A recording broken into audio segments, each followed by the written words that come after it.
Yep.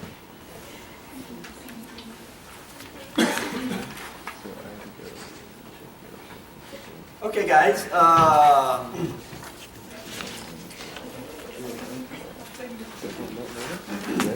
Resonance.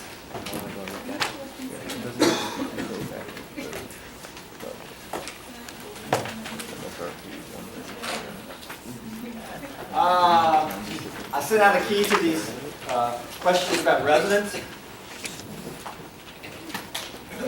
How many pi electrons are in this extended pi system? Anybody get an answer for that one?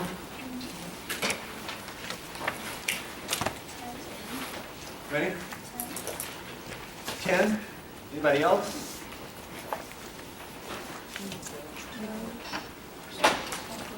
12.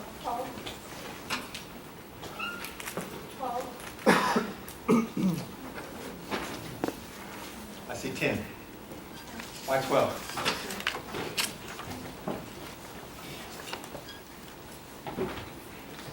Why 12? If you draw the pi system, we have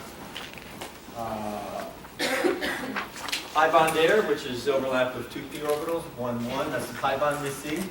We see a pi bond here, 1, 1. We see pi bond here, 1, 1. We see pi bond here, 1, 1. And this lone pair is in what type of orbital? P orbital. Because there's a p orbital next door, and it extends the conjugated system. And now we have conjugation all through here.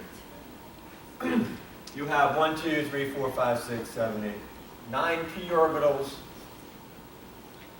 Conjugated, how many electrons in there? 8, 9, 10 electrons. Yeah?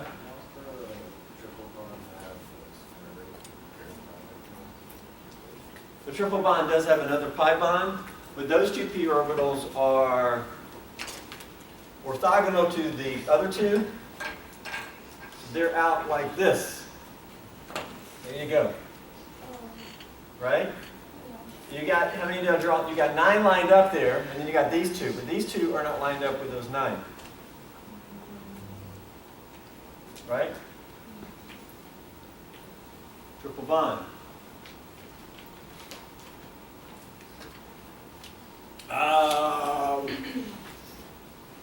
Okay, tautomers, the compounded box, both of these are tautomers. Which one would be the more major tautomer, the one that exists more at equilibrium? First one, why? More conjugated. Conjugation's a good thing. How many electrons in the conjugated system there?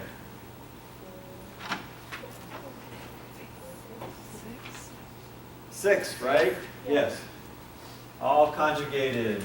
6 pi electrons. That's conjugated there, but that double bond is not conjugated with the other system over there. Okay? More conjugation.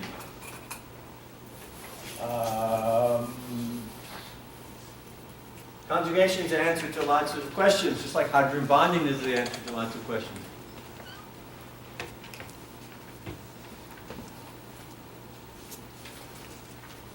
Okay, 1,2 versus 1,4 conjugate additions. Reactions of dienes, conjugated dienes. What are we doing right there? Conjugated diene. You take this conjugated diene, 1,3-butadiene, react with HBr, you can get 2 different products depending on temperature. Cold temperature, you get this product, it's called a 1,2 addition product, known as a kinetic product. You do it at warm temperature, you get this product. It's a 1,4 addition product. That's the third thermodynamic product. This is also called a conjugate addition.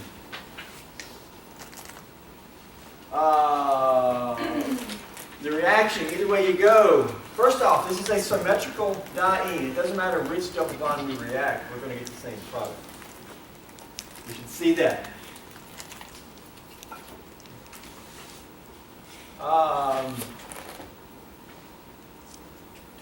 Okay, I can react this with H+. Where are we going to make cation? If we react here, left or right? Right.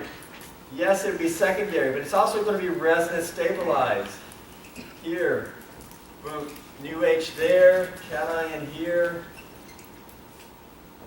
We get that cation. What type of cation is that? Name for that type of cation.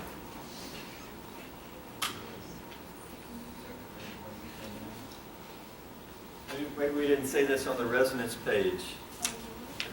Did we say it? Yes, allylic. Did we say that on the resonance page?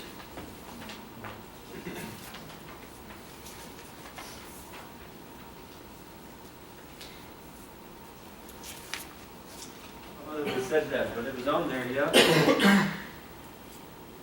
No, we said benzylic. Maybe we didn't say allylic. Cation next to double bond.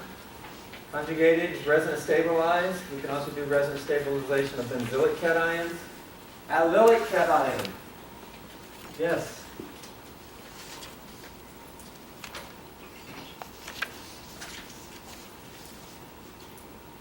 Always want to make the allylic cation because it's going to be resonance stabilized. So yes, it is secondary. That could give you the answer, but the more important answer is allylic. All right, because we can do resonance. And when we do resonance, we get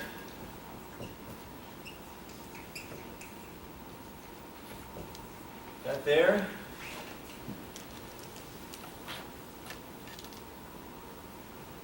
Yeah. This is one cation, though. That's not two different things. That's two different structures for trying to show one thing.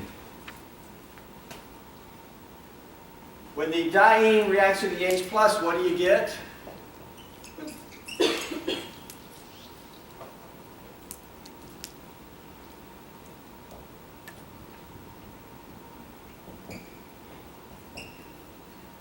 You get that. It reacts with H+ and you get that.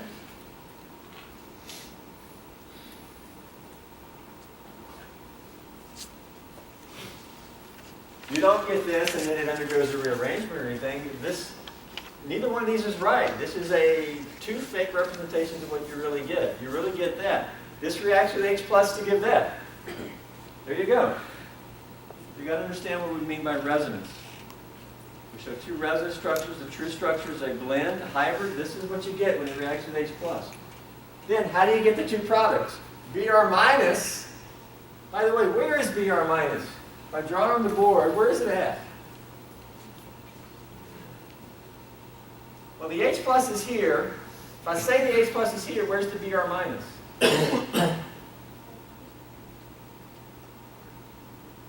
Br minus is nearby. Coulombic attraction. Charges are going to be attracted to each other. Okay? We don't say the H+ is here and the Br minus is way over there. When things ionize, do they just totally separate? That goes against the laws of physics. They ionize, but they stay close together. Ions are attractive.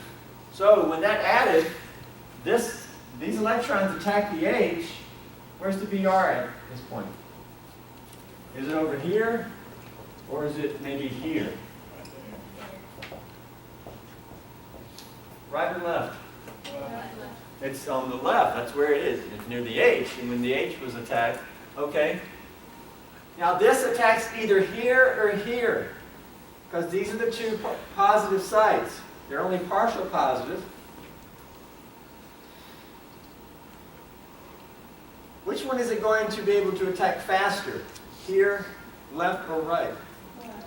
Why left? Because it's closer. Yes. Tell me, do you want to work with hybrid or do you want to work with the two fake structures? Real structure or fake structures? Fake structures. Well, the convention is to work with fake structures and to understand that the true structures are hybrid.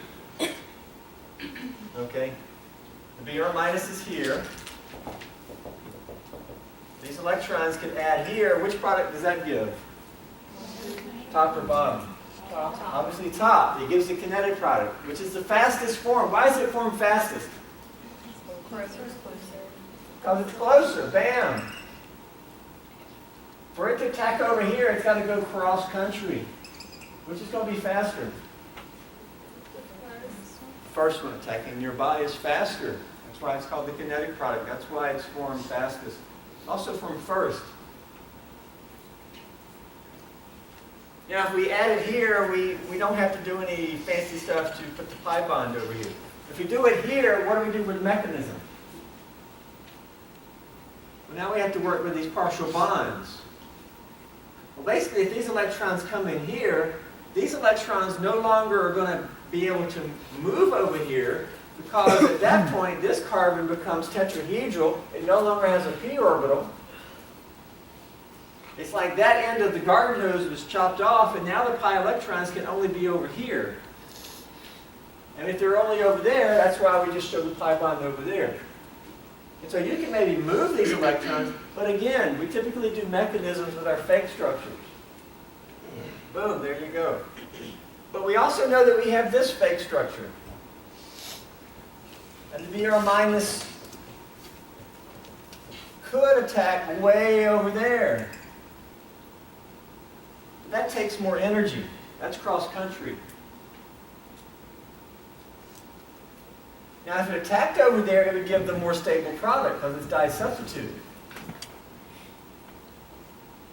But that's slower. So it ain't formed first or fastest. This is called a proximity effect. It's going to attack here just because it's closer, proximity effect.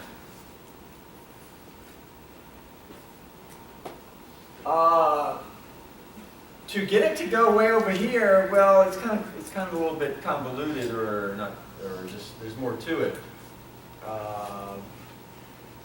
It actually attacks here first. But if we don't bring in the other part here, which is down below, it takes more energy to go cross country. The energy has to come from giving it heat.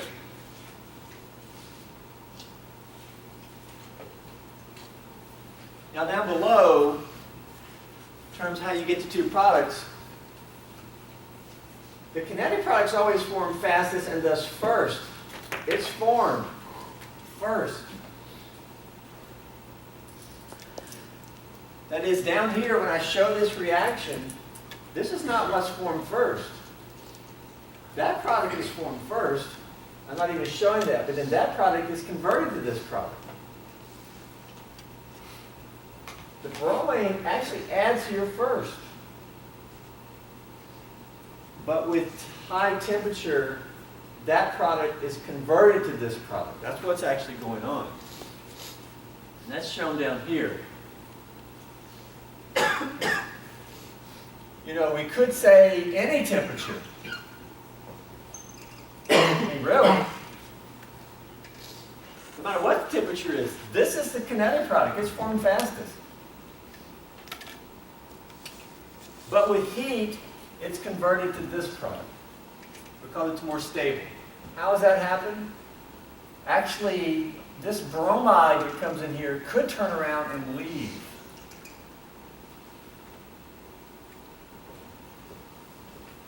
And if that leaves, what does that give? It gives the allylic cation back. Now, of course, this is one cation, right? It gives that back. When that leaves, it gives this cation back. But then the Br minus that left can come back and add here on the end and give that. Well, this can leave. That can leave and give this back. And it can add over here. And at this point, we have an equilibrium. And you're like, well, which side's favored? Well, in equilibrium, the more stable side is favored. Which is more stable, that alkene or this alkene? That one. So if equilibrium can be achieved, this becomes the favored product.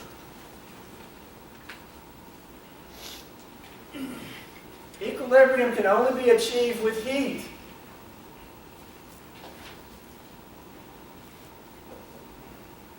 Only with heat is this going to leave and become equilibrium. If there's no heat, it's just going to form this and stay there.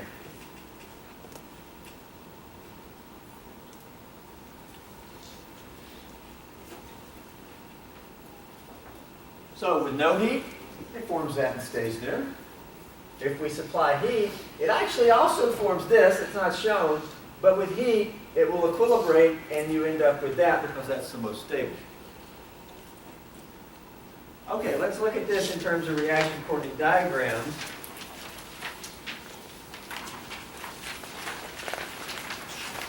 I actually saw this back during test 1 or the beginning of test 2 when we looked at reaction coordinate diagrams. The same handout was in that packet, and I'm probably said we would look at it later. Same exact reaction, it's just strong line bond or condensed, semi-condensed here. This reaction with HBr to give the allylic cation, there it is right there. Okay. From there, we have two different outcomes. 1,4 or 1,2 product, which is more stable. Turns out the 1,4 product, which is shown here, is more stable. It's disubstituted. Got to be careful. The 1,4 product is not always the most stable. We never said it was. In this example, it is. The 1,2 product is actually the monosubstituted alkene. It's less stable, so it's higher in energy. We got that. But look at the transition states. Which one has the lower transition state energy or activation energy leading to it? The 1,2 product has the lower activation energy. Why is the activation energy lower?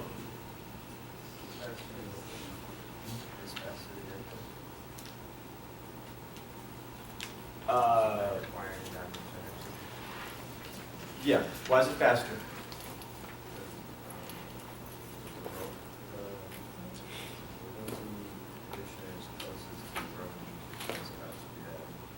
Well, I wouldn't say the addition is closer to the bromine.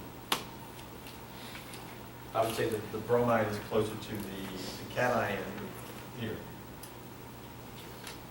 Proximity effect. Yeah. The transition state leading to the more stable product is actually higher.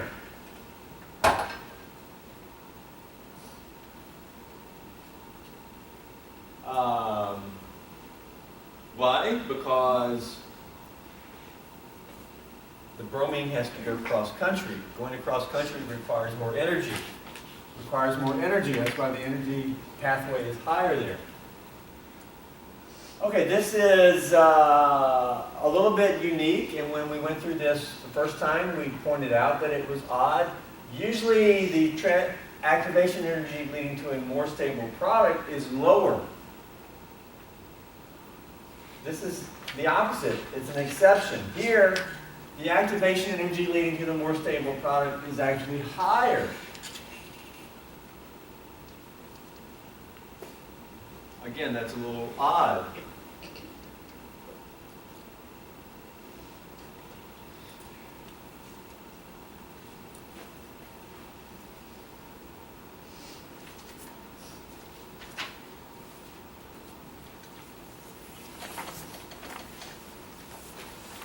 Okay, let's look at some examples where the alkene or the diene has substituents on it. And in most cases, when the diene is no longer symmetrical, we're going to have to decide which alkene to react. Because this alkene is not the same as that one. That one has a methyl group bonded to one of the carbons. Okay, how do you do these? First off, HCl, HBr, same chemistry. What product is going to be formed here? First off, cold temperature is shown. Which product is going to be formed? Which product? Kinetic product. Which one is kinetic? 1,2 addition is always kinetic. Because the H is here, the bromide ends up adding next door, 1,2. It adds next door because that's fastest. 1,2 is always kinetic. 1,2 is always formed at cold temperature because to get it to grow cross country requires heat, energy. So we know it's 1,2 product. Of the 4, which ones are 1,2 products? first and third. Yes, that's a 1-2 product. Where's the new H? The new H is on the end. So there's 2 here, yeah? 1-2 is also a direct addition, yeah? And so you can see here that nothing happened in this alkene. We just added ACl directly to that. Which other one's a 1-2? Yeah, that's also a 1-2. These are actually 1-4 if you look at them. So we know the product should be either the first or third because we know it's a 1-2 addition. Okay, which one is it though? Question is which alkene are we going to react?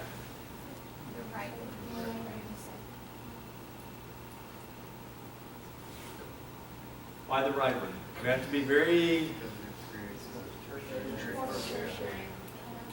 Yes, but you've got to be careful about that because that's the initial cation. We also need to consider resonance. And in this first example, maybe we get the answer there, but always need to consider. Basically, we need to do this a very systematic approach. We need to consider both pathways. Let's do both. This reacted, we would put, we're going to react this alkene. Where are we going to make cation? Right or left? Left. Again, it's intuitive because it's more substituted. But what's the other reason we're going to put it on the left? What's the other reason we're putting it on the left?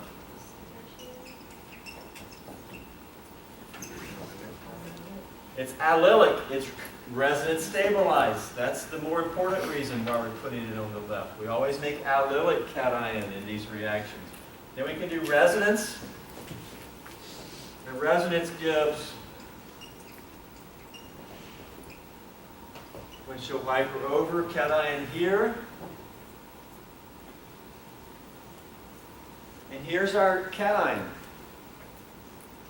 That's one carbocation, right? It's one pi system. This one cation has what type of characteristics in terms of the cation? Tertiary and primary characteristics.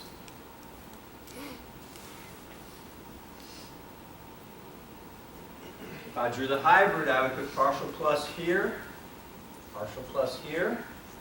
The partial pluses are tertiary and primary. Okay, if we reacted over here,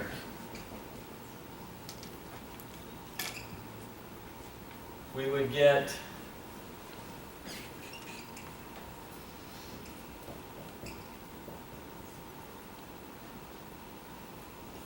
that allylic cation. And then we can draw resonance windshield wiper over.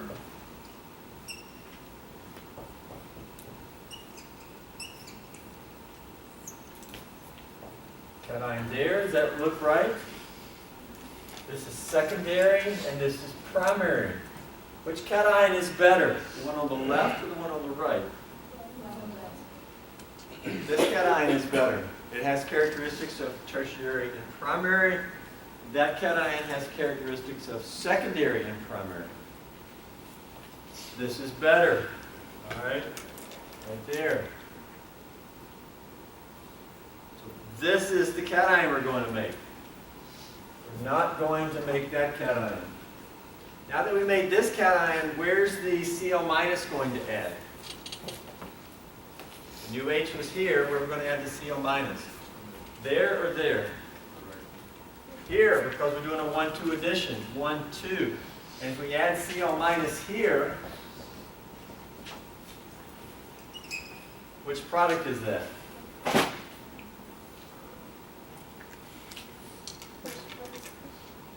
The first one, yes. There's your product.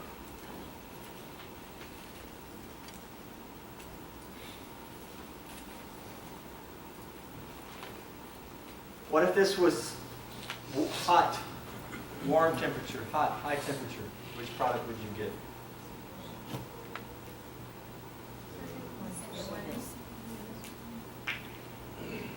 Which one? Yes. Second one.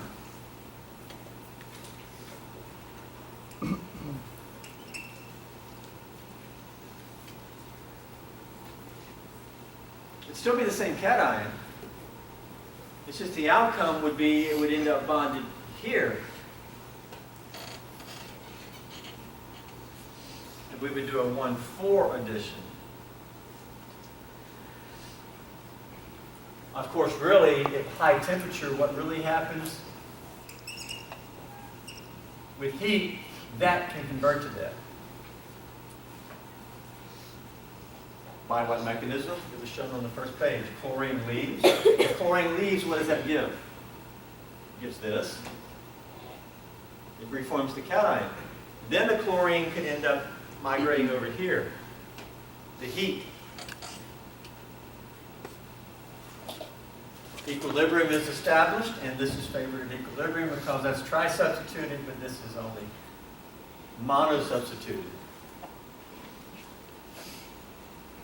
Okay, try the next one on your own. We'll do that here, then you can do the rest of them on your own.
Somebody have a product?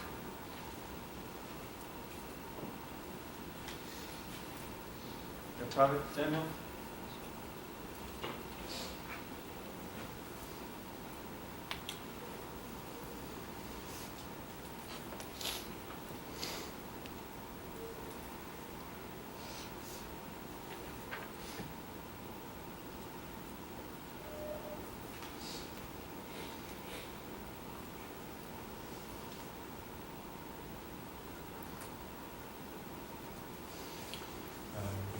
Charge here.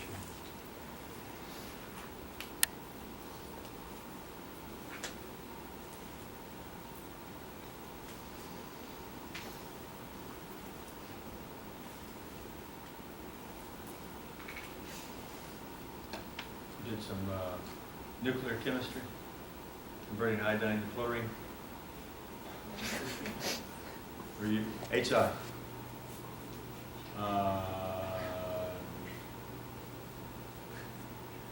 Looks like the right product. I'm a little concerned that you did not consider the other cation.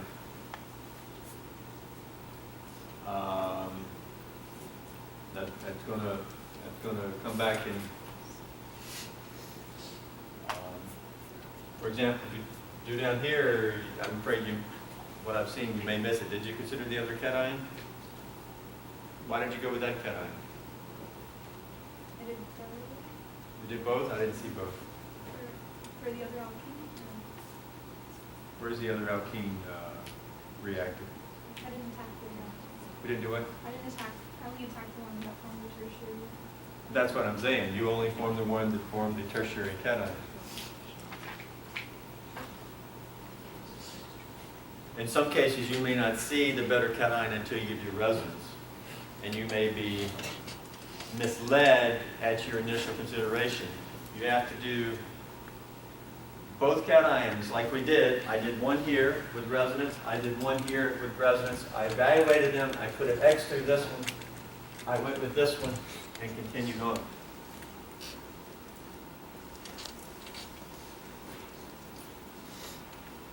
Again, you guys are saying, you want to make cation there, right? Because it's substitute.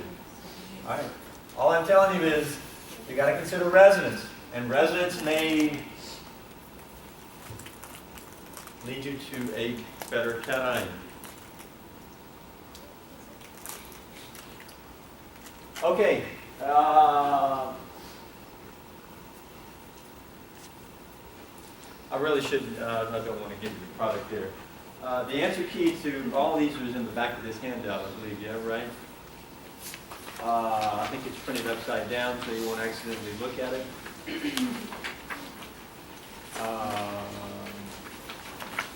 See how you do on those there.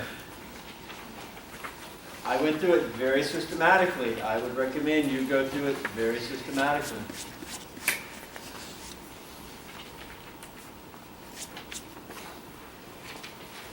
Okay. All right, Diels-Alder reaction. A very important reaction of conjugated dienes, in addition to 1,2 and 1,4 reactions, is Diels-Alder reaction. This reaction, these two chemists won Nobel Prize in 1950 for the development of this reaction. Discovery and development. What's a Diels-Alder reaction? It's a cycloaddition reaction. Addition. What does addition mean to you? Two things coming together, like 2 plus 2, they're adding together to give something bigger. 4. Right? We just got through doing an addition reaction. Right? You added HCl or HI. Okay? Things adding together. Cycloaddition. What does cyclo mean? Cyclic means ring. This is where things are adding together to make a ring. Cycloaddition. These are adding together to make a ring. What is adding together? A conjugated diene. What does the conjugated diene react with? Just a monoene, an alkene. A diene reacting with an alkene. Okay, the simplest diene here has how many carbons? 4. And the simplest alkene here has how many carbons? 2. Now we can put substituents on here, but the core is these 4 carbons and that. And 4 plus 2 equals 6. what? 6. 6. Yes. Going to make a 6-membered ring here. This is called a 4 plus 2 cycloaddition. Now let's see if we can extrapolate that and apply that knowledge. If I did a 2 plus 2 cycloaddition, what size ring would I make? 4. 4. Yes. A 4 plus 2 cycloaddition to give a... What type of product did we get? Did you name that in any way? Cyclohexene. Yes. 4 plus 2 cycloadditions to give cyclohexenes. That type of reaction is called what? That's right. Diels-Alder reaction.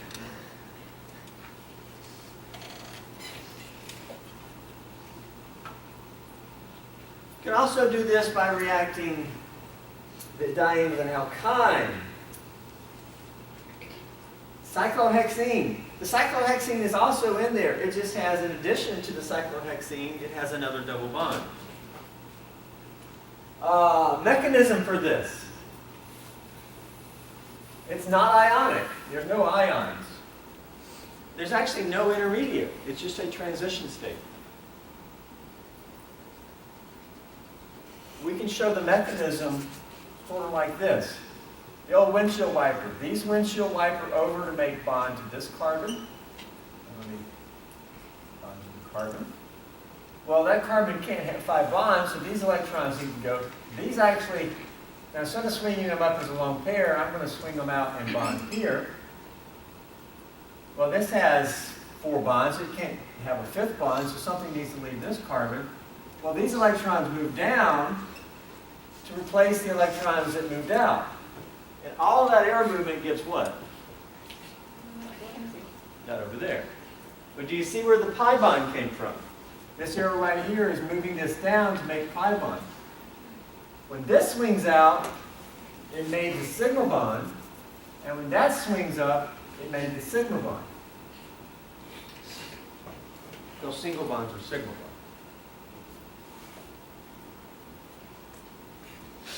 It's only a transition state.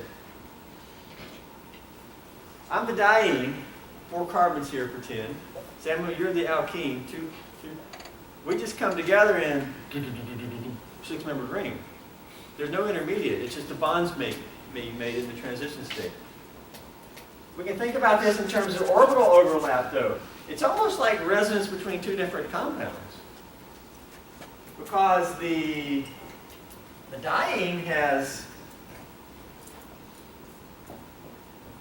is that right? Pi bond, pi bond. And then the alkene is that, right? What happens is chemistry takes place. These p orbitals approach each other, and instead of them just ignoring each other, they're like, hey, you want to do some bonding here? And the magic of bonding takes place, and these start to overlap.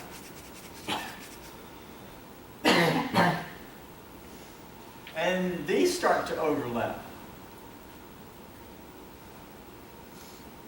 And we're starting to get at what the transition state may look like. And as this overlaps, then it's like, okay, let's reorganize over here, and then, okay.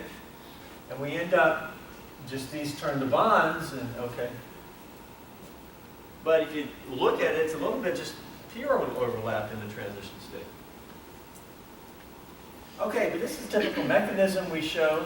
Again, no intermediate. If we did this down here, it's the same thing, make pi bond here, but over here there should be a pi bond left because we only just move one up, and the pi bond left is there. So hopefully you see why there is a double bond over there if you start with an alkyne. And of course, we don't just say it's magic, right? Maybe once in a while we'll just say magic, but usually we want to understand these reactions.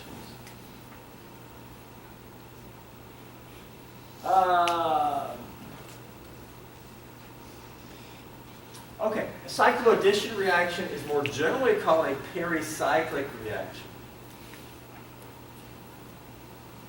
That is, there's about 3 different types of pericyclic reactions, and that's one of them.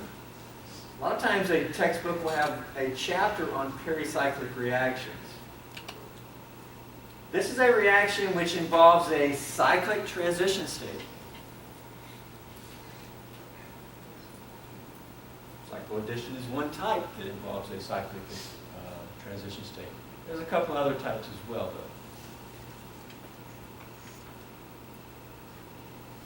though. Okay, in the Diels-Alder, the 2 reactants have terminology. This is called the diene. Yes, that's pretty straightforward. It is the diene. This guy, though, the thing that likes the diene, it likes it, which you're reacting with, it must like it, is called what? Dienephile. Someone who likes wine is called a winophile, I think. Okay? Well, a compound that likes dienes is called a dienephile. I'm sure that word is here somewhere. So you got a diene and a dienephile. Let's look at the 2 components. Because usually they're going to have substituents. All these down here are dienes. You see that, right? That's the simplest. This one has a substituent. That's a diene as part of a ring, and that one is too. First off, things we can say. This has free rotation. So that's a cyclo bond. And if anybody wants to argue about it, please let me know. But you could possibly make an argument about what I just said. I'd love to hear it if you, okay? Otherwise, I'm going to say that has free rotation. If it has free rotation, can you imagine it being like that? That's where that bond is rotated, okay? If the bond rotates, the finger ends up, okay, I'm rotating this. Turn that, the finger, okay. These two have different terminology. That's called S-cis. Because about the single bond, the double bonds are on the same side. S-cis. Where here, about the single bond, the alkenes are on opposite sides of it.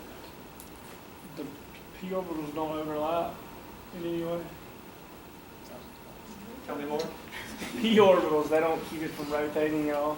Thank you, yes, very good. There's the argument. You could argue that possibly these p orbitals overlapping here, you see that, right? Yeah. Could it keep it from rotating? Excellent, yes. That's a good discussion. It all depends on how much are they overlapping.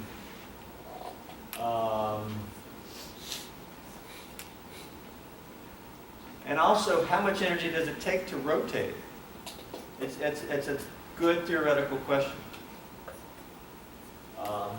But it's known that this is, and again, well not again, but the more you learn in chemistry, the more questions you should have.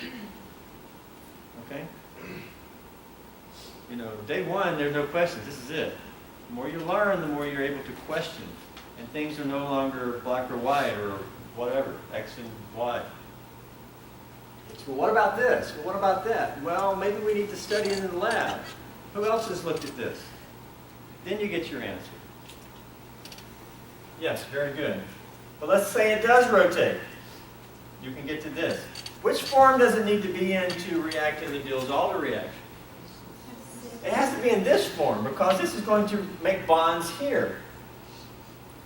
How can you make bonds like that? How can you make a six-membered ring from this here? It has to be in this form. So that's one thing here. Okay. Well, look at these guys. These are actually more reactive than these. Why?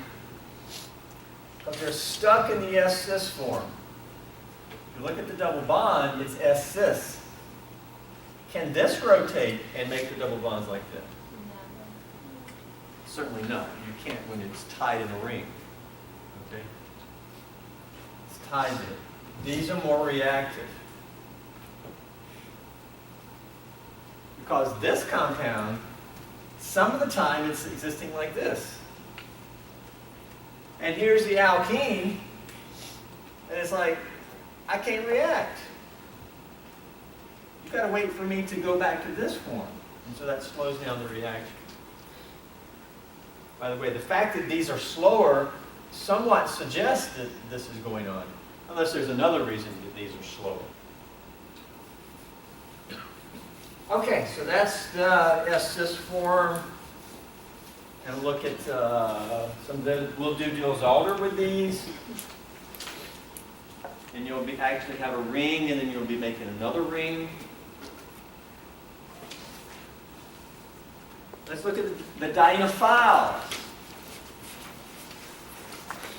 When we do a 4 plus 2, which one is the dienophile, the 4 or the 2? The 2, because the diene is the 4. The 2, usually alkenes.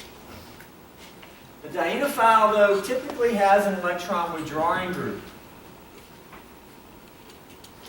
And we could maybe show this sort of like this. The alkene has an electron withdrawing group. Electron withdrawing groups typically are like carbonyls. Why is it electron drawing? Because the oxygen is pulling. For the cyano group, of course the nitrogen is pulling. These are esters. It's just like a carbonyl. It's there. But you can have two substituents on the alkene. And if you have two, they can be trans or cis. Both of these are dienophiles. The dienophile can be part of a ring. And it can also be an alkyne, like we showed on the first page. And then this has two electron withdrawing groups.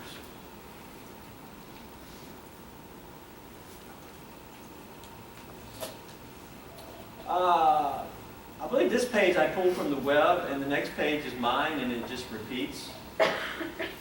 Let's look at this here first.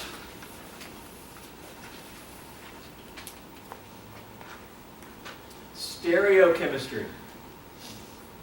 The Diels-Alder reaction is very stereoselective because there's no intermediate. It's just a transition state. Stereochemistry is maintained. If this reacts to this is cis, right? You zip this together, you're going to make your cyclohexene ring. These two groups will be there, but they will be cis. Because now these two carbons are tetrahedral. And we can have forward or back. They will be cis because they were here. Now, I'm not going to take the time to go into transition states and showing how this is all maintained. If you take upper level chemistry, you may do that with this reaction. So it's a little bit just memorization, but it's beyond that. You have to understand structure. The main thing I want to get at here is that stereochemistry is maintained because it's a very stereoselective or stereospecific reaction. If this is trans, when you zip this together, the two groups are still going to be trans. And so now they're trans, right?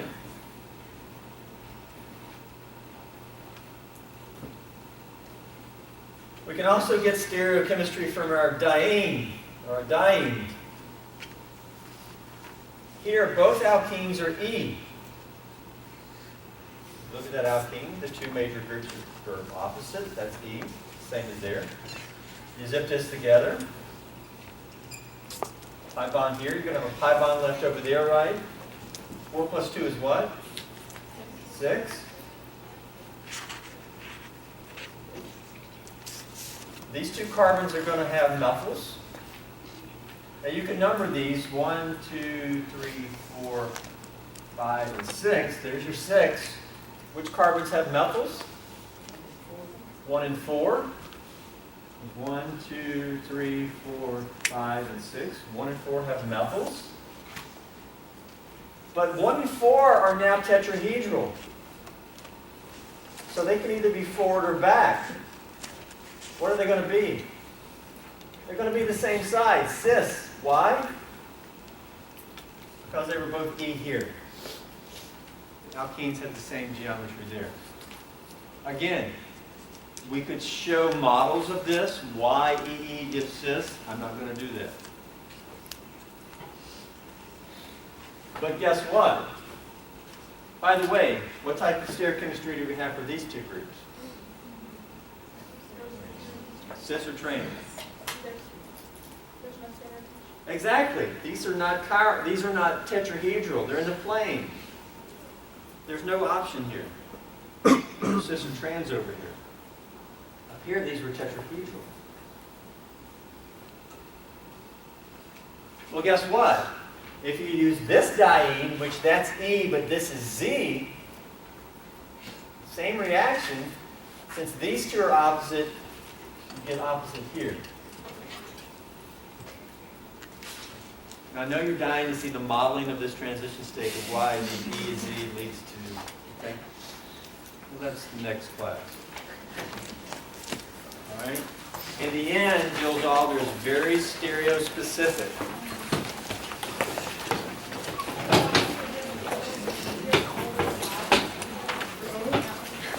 Yeah, we skipped that one. We're doing back to skeptical. We're doing the alkyne hydration group lab. In person?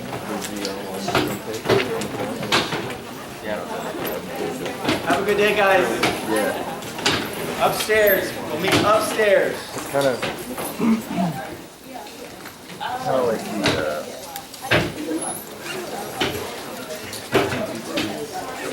Okay. Yeah, it's just. Does it still feel like it's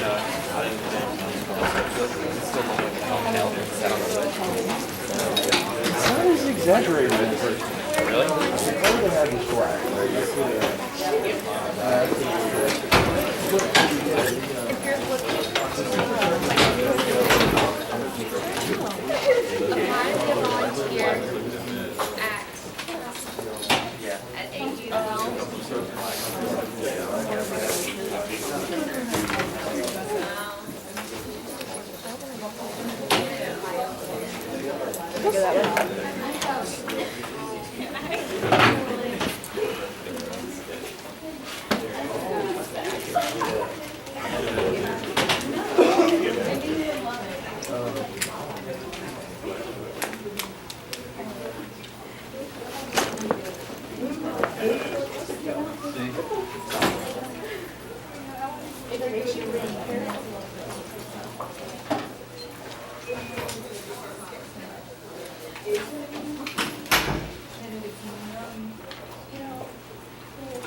Apply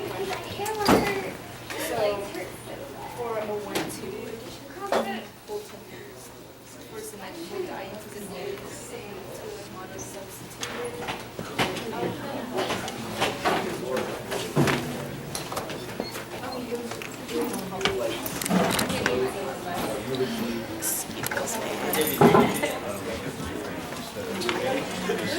Just do the reaction or show the product.